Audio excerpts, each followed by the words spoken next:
Hello everyone, ಇದು ನಿಮ್ಮ ನೇತ್ರ. ಬಿಗ್ ಬಾಸ್ ಅವ್ರ ಕಡೆನ ಇನ್ನೊಂದು ಪ್ರೋಮೋ ಬಂದಿದೆ. ಈ ಅಶ್ವಿನಿ ಮ್ಯಾಮು ಕಂಟೆಂಟ್ಗೋಸ್ಕರ ಸುಮ್ಮನೆ ಕಿರಿಕ್ ಮಾಡ್ತಾ ಇದ್ದಾರೆ ಅಂತ ನಿಮ್ಗೆ ಎಷ್ಟು ಜನಕ್ಕೆ ಅನ್ಸುತ್ತೆ ಅಂತ ನನಗೆ ಕಮೆಂಟ್ ಸೆಕ್ಷನಲ್ಲಿ ತಿಳಿಸಿ. ನಿನ್ನೆ ಇನ್ಫ್ಯಾಕ್ಟ್ ಅವ್ರನ್ನ ಕ್ಯಾಪ್ಟನ್ಸಿ ಕಂಟೆಂಡರ್ಸ್ ಟಾಸ್ಕಿಂದ ಆಚೆ ಹಾಕೋದಕ್ಕೂ ಅದೇ ರೀಸನ್. ಅವರೇ ಲೀಡರ್ ಥರ ಆಡ್ತಾರೆ, ಈ ಮನೆಗೆ ನಾನೇ ಕ್ವೀನ್ ಅನ್ನೋ ಥರ ಆಡ್ತಾರೆ. ಅದನ್ನು ನಾವು ಖಂಡಿಸಬೇಕು, ಅದನ್ನು ಸ್ವಲ್ಪ ಅಡಗಿಸ್ಬೇಕು ಅಂತಲೇ ಅವ್ರನ್ನ ಕ್ಯಾಪ್ಟನ್ಸಿ ಕಂಟೆಂಡರ್ಸ್ ಟಾಸ್ಕಿಂದ ಆಚೆ ಇಟ್ಟಿದ್ದು. ಈಗ ನೋಡಿದ್ರೆ ಮತ್ತೆ ಇನ್ನೊಂದು ಡ್ರಾಮಾ ಕ್ರಿಯೇಟ್ ಮಾಡ್ತಾ ಇದ್ದಾರೆ. ಅವ್ರಿಗೆ ಎ ಅಂದ್ರೇನೆ ಆಗಲ್ಲ, ಈ ಅಮ್ಮ ಅಂತ ಅಡ್ರೆಸ್ ಮಾಡಿದ್ರೇನೆ ಆಗಲ್ಲ. ಬೇರೆಯವ್ರಿಗೆ ಬಕೆಟ್ ರಾಣಿ ಅನ್ನೋದು, ನೀವ್ ಎಲ್ಲಿಂದ ಬಂದಿದ್ಯಾ ಅಂತ ನೀನ್ ಬಟ್ಟೆ ನೋಡಿದ್ರೆ ಗೊತ್ತಾಗುತ್ತೆ ಅನ್ನೋದು, ಇದು ಎಲ್ಲ ಮಾತಾಡ್ತಾರೆ. ಅವ್ರು ಮಾತಾಡಿದ್ರೆ ಅದು ರೈಟು, ಅದೇ ಬೇರೆಯವ್ರು ಮಾತಾಡಿದ್ರೆ ಅವರಿಗೆ ಅದು ರಾಂಗು. ಏನ್ ಲಾಜಿಕ್ ಪ್ರಕಾರ ಮಾಡ್ತಾ ಇದ್ದಾರೋ ಗೊತ್ತಾಗ್ತಾ ಇಲ್ಲ. ಮತ್ತೆ ಅದು ಪ್ರೋಮೋಲ್ ಏನೇನಾಯ್ತು ಅಂತೆಲ್ಲ ಮಾತಾಡೋಣ. ಅದಕ್ಕಿಂತ ಮುಂಚೆ ನನ್ನ ಚಾನಲ್ಗೆ ನೀವು ಯಾರಾದರೂ ಸಬ್ಸ್ಕ್ರೈಬ್ ಮಾಡಿಲ್ಲ ಅಂದರೆ ದಯವಿಟ್ಟು ಸಬ್ಸ್ಕ್ರೈಬ್ ಮಾಡಿ. ವಿಡಿಯೋ ಇಷ್ಟ ಆಗ್ತಾ ಇದ್ರೆ ಲೈಕ್ ಮಾಡಿ. ನಿಮ್ಮ ಅಭಿಪ್ರಾಯ ಏನು ಅಂತ ಕಮೆಂಟ್ ಸೆಕ್ಷನಲ್ಲಿ ನನಗೆ ತಿಳಿಸೋದನ್ನ ಮರ್ತೋಗ್ಬಿಡಿ ಅಂತ ಹೇಳ್ತಾ, ಇನ್ನು ಪ್ರೋಮೋ ವಿಚಾರ ಬರೋದಾದ್ರೆ, ಇಲ್ಲಿ ಇನ್ನೂ ಯಾರು ಕ್ಯಾಪ್ಟನ್ ಆಗಿಲ್ಲ ಅನ್ನೋದು ನಮ್ಮೆಲ್ಲರಿಗೂ ಗೊತ್ತು. ಹಂಗಿರ್ಬೇಕಾದ್ರೆ ಅವ್ರವರೇ ಡಿಸೈಡ್ ಮಾಡ್ಕೊಂಡಿರ್ತಾರೆ ಇವ್ರು ಈ ಥರ ಕೆಲಸ ಮಾಡಬೇಕು ಅಂತ. ಬಟ್ ಇಲ್ಲಿ ನೋಡಿದಾಗ ಮೋಸ್ಟ್ಲಿ ಅಡುಗೆ ಮನೆ ಉಸ್ತುವಾರಿ ಯಾರು ಮಾಡಬೇಕು ಅಂತ ಇನ್ನೂ ಡಿಸೈಡ್ ಮಾಡಿಲ್ವಾ, ಇಲ್ಲಾಂದರೆ ಮಾಡೋರು ಮಾಡ್ತಾ ಇಲ್ವಾ, ಕರೆಕ್ಟಾಗಿ ಗೊತ್ತಾಗ್ತಾ ಇಲ್ಲ. ಮೋಸ್ಟ್ಲಿ ಈ ಸಲ ಈ ಎಪಿಸೋಡ್ ನೋಡಿದಾಗ ನಮಗೆ ಕ್ಲಾರಿಟಿ ಸಿಗ್ಬೋದು ಅಂತ ಅನ್ಸುತ್ತೆ, ಯಾಕೆ ಅಡುಗೆ ಮಾಡೋರು ಡಿಪಾರ್ಟ್ಮೆಂಟು ಯಾರು ಅಡುಗೆ ಮಾಡ್ತಾ ಇಲ್ಲ ಅಂತ. ಆದರೆ ಇಲ್ಲಿ ಅಶ್ವಿನಿ ಅವರು ಅವ್ರಿಗೆ ವಹಿಸಿರೋ ಕೆಲಸ ವಾಶ್ರೂಮ್ ಕ್ಲೀನ್ ಮಾಡೋದು ಅಂತ ಅಂತೂ ಕ್ಲಾರಿಟಿ ಸಿಗ್ತಾ ಇದೆ ಪ್ರೋಮೋ ನೋಡ್ತಿರ್ಬೇಕಾದ್ರೆ. ಸೊ ವಾಶ್ರೂಮ್ ಕ್ಲೀನ್ ಮಾಡೋದು ಬಿಟ್ಟು ಇವರು ಅಲ್ಲಿ ಯಾಕೆ ಅಡುಗೆ ಮಾಡೋಕ್ಕೆ ಹೋದ್ರು? ಯಾರಾದರೂ ಬಂದು ಮಾಡಿರೋರು, ತುಂಬ ಚೆನ್ನಾಗಿ ಅಡುಗೆ ಮಾಡಕ್ಕೆ ಬರೋರು ಕೂಡ ಮನೇಲಿದ್ದಾರೆ. ಇನ್ಫ್ಯಾಕ್ಟ್ ಈಗ ರೀಸೆಂಟಾಗೆ ಸೂರಜ್ ಅವರು ಕೂಡ ಮನೆಗೆ ಎಂಟ್ರಿ ಮಾಡಿದ್ದಾರೆ. ಅವರು ಸಕ್ಕತ್ತಾಗಿ ಕುಕ್ ಮಾಡ್ತಾರೆ ಅನ್ನೋದು ನಮ್ಮೆಲ್ಲರಿಗೂ ಗೊತ್ತು. ಸೊ ಅವರೆಲ್ಲ ಇರಬೇಕಾದ್ರೆ ಹೋಗಿ ಮಾಡೋರು, ಇವ್ರು ಯಾಕೆ ಎಕ್ಸ್ಟ್ರಾ ಒಂದು ಎಫರ್ಟ್ ತೋರಿಸಿ ಹೋಗಿ ಮಾಡಬೇಕು? ಅದನ್ನು ವ್ಯಾಲಿಡೇಟ್ ಮಾಡೋಕ್ಕೆ ಜಾನು ಬಾ ಜಾನು, ಹೆಂಗೆ ಎಲ್ಲರೂ ಕಿಚನು ಕ್ಲೀನ್ ಮಾಡ್ತಾರೆ, ವಾಶ್ರೂಮು ಕ್ಲೀನ್ ಮಾಡ್ತಾರೆ, ಹೇಳು ಜಾನು ಅಂತ ಅಂದ್ಬಿಟ್ಟು ಆ ಜಾನ್ವಿನ ಬೇರೆ ಸೆಂಟ್ರಲ್ ಕರೀತಾರೆ. ಇನ್ಫ್ಯಾಕ್ಟ್ ಇಲ್ಲಿ ಹೇಳ್ಬೇಕು ಅಂದ್ರೆ ಜಾನ್ವಿಗೂ ತುಂಬಾ ಎಕ್ಸ್ಟ್ರಾ ಕೇಪಬಿಲಿಟಿ ಇದೆ, ರಾಶಿಕಾಗೂ ಕೂಡ ತುಂಬಾ ಎಕ್ಸ್ಟ್ರಾ ಕೇಪಬಿಲಿಟಿ ಇದೆ. ಅವ್ರಿಗೆ ಇಂಡಿವಿಜುವಲ್ ಆಗಿ ಅವ್ರ ಗೇಮ್ನ ಅವ್ರು ಆಡೋ ತಾಕತ್ತಿದೆ. ಬಟ್ ಇಲ್ಲಿ ಯಾಕೆ ಅಶ್ವಿನಿ ಗೌಡ ಅವ್ರ ಜೊತೆ ಎಲ್ಲರೂ ಕೈ ಜೋಡಿಸ್ತಾ ಇದ್ದಾರೆ ಅಂತ ಮಾತ್ರ ಗೊತ್ತಾಗ್ತಾ ಇಲ್ಲ. ಅದಕ್ಕೆ ಬಂದು ಜಾನ್ವಿ ಅವರು ಕೂಡ ಸಪೋರ್ಟ್ ಮಾಡಕ್ ಬರ್ತಾರೆ. ಗಿಲ್ಲಿ ಅಲ್ಲಿ ಕ್ಲೀನಾಗಿ ಹೇಳ್ತಾ ಇದ್ದಾರೆ, ನಿಮ್ಗೆ ಯಾರು ಮಾಡಕ್ಕೆ ಹೇಳಿದ್ದು? ಕಿಚನ್ ಡಿಪಾರ್ಟ್ಮೆಂಟಲ್ಲಿ ಇರೋರು ಬಂದು ಮಾಡ್ತಾರೆ ಅಂದರೆ ಯಾರು ಮಾಡೋ ಇಲ್ವಲ್ಲಪ್ಪ ಅಂತ. ಇಷ್ಟು ದಿನ ಅವರೇ ಮಾಡ್ತಾ ಇದ್ರಾ? ಇಲ್ಲ ತಾನೇ, ಕಾವ್ಯವ್ರು ಮಾಡ್ತಾ ಇದ್ರು, ತುಂಬ ಜನ ಅಲ್ಲಿ ರಾಶಿಕ್ ಅವ್ರಿಗೆ ಮಾಡ್ತಾ ಇದ್ರು, ತುಂಬ ಜನ ಹೋಗಿ ಕಿಚನಲ್ಲಿ ಇನಿಷಿಯೇಟಿವ್ ತೊಗೊಳ್ತಾ ಇರೋರು. ಅಲ್ಲಿ ಮಂಜಕ್ಕ ಒಬ್ರು ಮಾತ್ರ ಅಲ್ಲಿ ಮಿಸ್ಸಿಂಗು, ಯಾಕಂದರೆ ಎಲಿಮಿನೇಟ್ ಆಗೋದ್ರು ಅನ್ನೋದಕ್ಕೆ ಬಿಟ್ಟರೆ. ಇನ್ನು ಮಿಕ್ಕಿರೋರೆಲ್ಲ ತುಂಬ ಚೆನ್ನಾಗಿ ಅಡುಗೆ ಮಾಡೋರು ಬರೋರು ಇರ್ತಾರೆ. ಜಸ್ಟ್ ಕಾವ್ಯ ಹೋಗಿ ಕೇಳಿದ್ದು ಅಷ್ಟೇ. ಅದಕ್ಕೆ ಏನು ಏ ಅನ್ಬೇಡ ಅಂತ ಅಂತಾರೆ, ಏ ಅನ್ಬೇಡ ಅಂತ ಅಂತಾರೆ. ಅಂದ್ರೆ ಇವ್ರು ಬೇರೆಯವ್ರನ್ನ ಅನ್ಬೋದು, ಆದ್ರೆ ಬೇರೆಯವರು ಇವ್ರನ್ನ ಅನ್ನಕ್ಕಾಗಲ್ವಾ?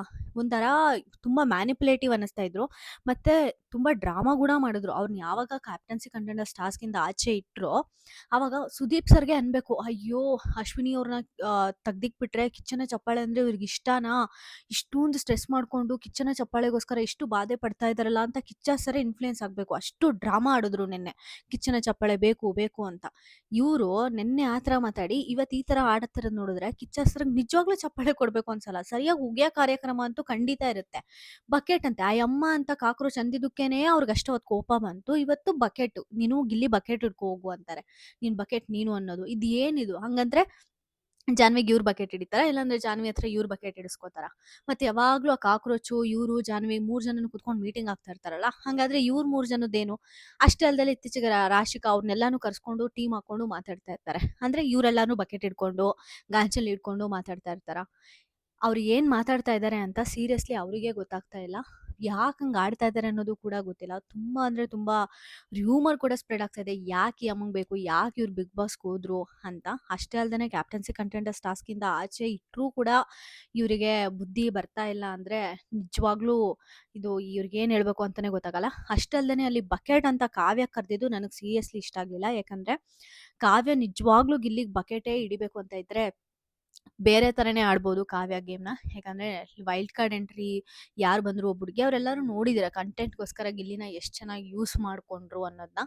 ಆದರೆ ಯಾವತ್ತೂ ಕೂಡ ಇವರು ಕಾವ್ಯ ಅವರು ಗಿಲ್ಲಿನ ಕಂಟೆಂಟ್ಗೋಸ್ಕರ ಯೂಸ್ ಮಾಡ್ಕೊಂಡಂಗೆ ನನಗೆ ಎಲ್ಲೂ ಅನ್ನಿಸ್ಲಿಲ್ಲ. ಮತ್ತು ಅವರಿಬ್ಬರು ಮಧ್ಯ ಯಾವುದೋ ಒಂದು ಲವ್ ಸೀನ್ ಇದೆ ಅಂತ ಕೂಡ ನನಗೆ ಯಾವತ್ತೂ ಅನಿಸಿಲ್ಲ. ಯಾಕಂದರೆ ತುಂಬ ಚೆನ್ನಾಗೆ ಒಂದು ಜೆನ್ಯೂನ್ ಫ್ರೆಂಡ್ಶಿಪ್ ಇಟ್ಕೊಂಡಿದ್ದಾರೆ ಅಂದರೆ ಅದು ಕಾವ್ಯ ಮತ್ತು ಗಿಲ್ಲಿನೇ. ತುಂಬ ಚೆನ್ನಾಗಿ ಆಟಾಡ್ತಾರೆ. ಅವ್ರ ಮಧ್ಯ ತುಂಬಾನೇ ಅಂಡರ್‌ಸ್ಟ್ಯಾಂಡಿಂಗ್ ಇದೆ. ಯಾರ್ಯಾರು ಲೈವ್ ನೋಡ್ತಾ ಇರ್ತೀರಾ ಅವ್ರಿಗೆ ಇನ್ನೂ ತುಂಬಾ ಚೆನ್ನಾಗಿ ಗೊತ್ತಿರುತ್ತೆ. ಈ ಗಿಲ್ಲಿಗೆ ಯಾರಾದ್ರೂ ಏನಾದ್ರು ಅಂದ್ರು ಅಂದ್ರೆ ಅಲ್ಲಿ ಕಾವ್ಯ ಇನ್ವಾಲ್ವ್‌ಮೆಂಟ್ ಇಲ್ಲ ಅಂದ್ರೂ ಕೂಡ ಹೋಗಿ ಸ್ಟ್ಯಾಂಡ್ ತಗೊಳ್ತಾರೆ ಗಿಲ್ಲಿಗೆ. ಆ ಥರ ಅವ್ನು ಅಂದಿಲ್ಲ ಅಂತ ಅಂದ್ಬಿಟ್ಟು ಎಕ್ಸ್‌ಪ್ಲೇನ್ ಮಾಡಕ್ಕೆ ಟ್ರೈ ಮಾಡ್ತಾರೆ. ಅವ್ರು ನಿಜವಾಗ್ಲೂ ಗಿಲ್ಲಿನ ಯೂಸ್ ಮಾಡ್ಕೋಬೇಕು ಅಂತ ಅನ್ಸ್ಕೊಂಡ್ರೆ ಅವ್ರಿಗೆ ಹೆಂಗಾದ್ರೂ ಯೂಸ್ ಮಾಡ್ಕೋಬಹುದು ಕಾವ್ಯನ. ಯಾಕಂದ್ರೆ ಇನ್‌ಫ್ಯಾಕ್ಟ್ ಗಿಲ್ಲಿ ಕೂಡ ತುಂಬಾ ನಂಬ್ತಾರೆ ಕಾವ್ಯನ. ಸೊ, ಒಬ್ರು ನಮ್ಮನ್ನ ನಂಬ್ತಾರೆ ಅಂದ್ರೆ ನಾವ್ ಹೇಳಿದ್ರು ಅವ್ರು ಮಾಡಕ್ಕೆ ರೆಡಿ ಇರ್ತಾರೆ ಅಂತಾನೆ. ಸೊ, ಆ ಒಂದು ನಿಜ, ಸತ್ಯ ಅನ್ನೋದು ಕಾವ್ಯಗೂ ಕೂಡ ಗೊತ್ತಿದೆ. ಗಿಲ್ಲಿ ನನ್ನನ್ನ ತುಂಬಾ ನಂಬ್ತಾನೆ.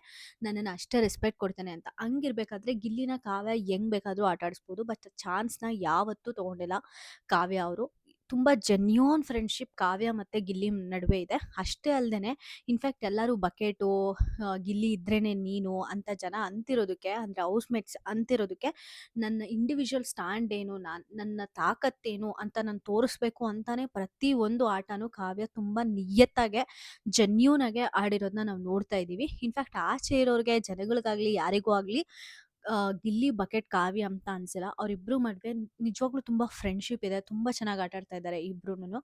ಅದನ್ನ ಕಾವ್ಯ ಮೇಡಮು ಬೇರೆ, ಸಾರಿ, ಇವ್ರು ಅಶ್ವಿನಿ ಮೇಡಮ್ ತುಂಬಾನೇ ಬೇರೆ ತರ ಪೋರ್ಟ್ರೇ ಮಾಡಕ್ಕೆ ಆಚೆ ಕಡೆ ಟ್ರೈ ಮಾಡ್ತಾ ಇದ್ದಾರೆ. ಬಟ್ ಅದೇನು ವರ್ಕ್ ಆಗಲ್ಲ. ಅಲ್ಲಿ ಪ್ರಾಪರ್ ಆಗಿ ಐದರ್ ಗಿಲ್ಲಿಗೂ ಸಪೋರ್ಟ್ ಮಾಡ್ಲಿಲ್ಲ, ಕಾವ್ಯ ಮೇಡಮ್‌ನು ಕೂಡ ಬಂದು ಏನು ಕೇಳಲಿಲ್ಲ. ಏನ್ ಆಗ್ತಾ ಇದೆ ಅಂತ ಹೇಳಕ್ಕೆ ಟ್ರೈ ಮಾಡಿದ್ರೆ ಹೊರತು ಕಾವ್ಯ ಅವರು ಅಲ್ಲಿ ಮೂಗ್ ತೂರಿಸಿ ನಾನು ಅದನ್ನ ಸ್ಕ್ರೀನ್ ಸ್ಪೇಸ್ ತಗೋಬೇಕು ಅಂತ ಯಾವಾಗ್ಲೂ ಟ್ರೈ ಮಾಡಿಲ್ಲ. ಇನ್‌ಫ್ಯಾಕ್ಟ್ ಸ್ಕ್ರೀನ್ ಸ್ಪೇಸ್‌ಗೆ ತುಂಬಾ ಫೈಟ್ ಮಾಡೋದು ಅಂದ್ರೆ ಅಶ್ವಿನಿ ಮ್ಯಾಮೇ.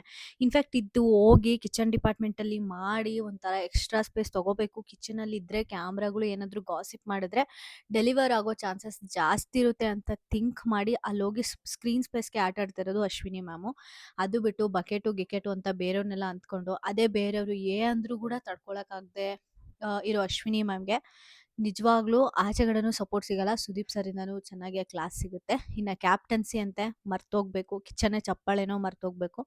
ಒಂದ್ ಸ್ವಲ್ಪನೂ ಚೆನ್ನಾಗಿ ಅನ್ನಿಸ್ಲಿಲ್ಲ ಅವ್ರು ಮಾತಾಡಿದ ರೀತಿ ಕಾವ್ಯಗೆ. ಮತ್ತೆ ಕಾವ್ಯ ಮತ್ತೆ ಗಿಲ್ಲಿ ನಡುವೆ ಪ್ಯೂರ್ ಫ್ರೆಂಡ್‌ಶಿಪ್ ಇದೆ ಅಂತ ಅನ್ಸುತ್ತೆ ನನಗೆ.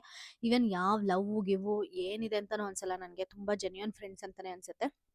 ನಿಮ್ಗೇನ್ ಅನ್ಸುತ್ತೆ ಕಾವ್ಯ ಮತ್ತೆ ಗಿಲ್ಲಿ ಫ್ರೆಂಡ್‌ಶಿಪ್ ಅಂತ ನನಗೆ ಕಮೆಂಟ್ ಸೆಕ್ಷನಲ್ಲಿ ತಿಳಿಸಿ.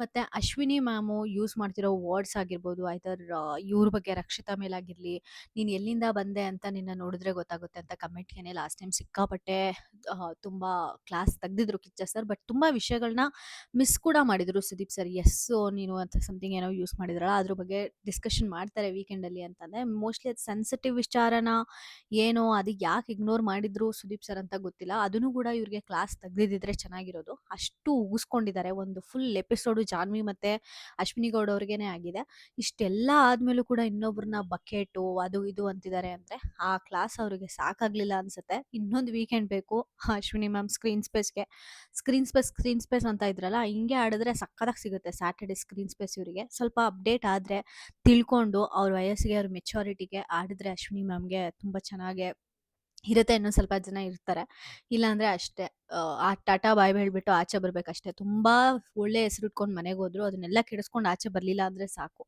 ತಿದ್ಕೊಂಡು ಆಟ ಆಡಿದ್ರೆ ನೋಡಕ್ಕೆ ಚೆನ್ನಾಗಿರುತ್ತೆ ಅಂತ ಅನ್ಸುತ್ತೆ. ಇಲ್ಲಾಂದ್ರೆ ಬಿಗ್ ಬಾಸ್ ಜಗಳ ಅನ್ನೋದನ್ನ ಪ್ರೂವ್ ಮಾಡ್ದಂಗಿರುತ್ತೆ. ಇಷ್ಟ ಆಗಿತ್ತು ಈ ವಿಡಿಯೋಗೆ. ನಿಮ್ಗೇನ್ ಅನ್ನಿಸ್ತು ಈ ವಿಡಿಯೋಗೆ ಅಂತ ನನಗೆ ಕಮೆಂಟ್ ಸೆಕ್ಷನಲ್ಲಿ ತಿಳಿಸಿ. ವಿಡಿಯೋ ಇಷ್ಟ ಆದ್ರೆ ದಯವಿಟ್ಟು ಲೈಕ್, ಶೇರ್ ಅಂಡ್ ಸಬ್ಸ್ಕ್ರೈಬ್ ಅಂತ ಹೇಳ್ತಾ ನಾನು ವಿಡಿಯೋನ ಮುಗಿಸ್ತಾ ಇದ್ದೀನಿ. Thank you so much.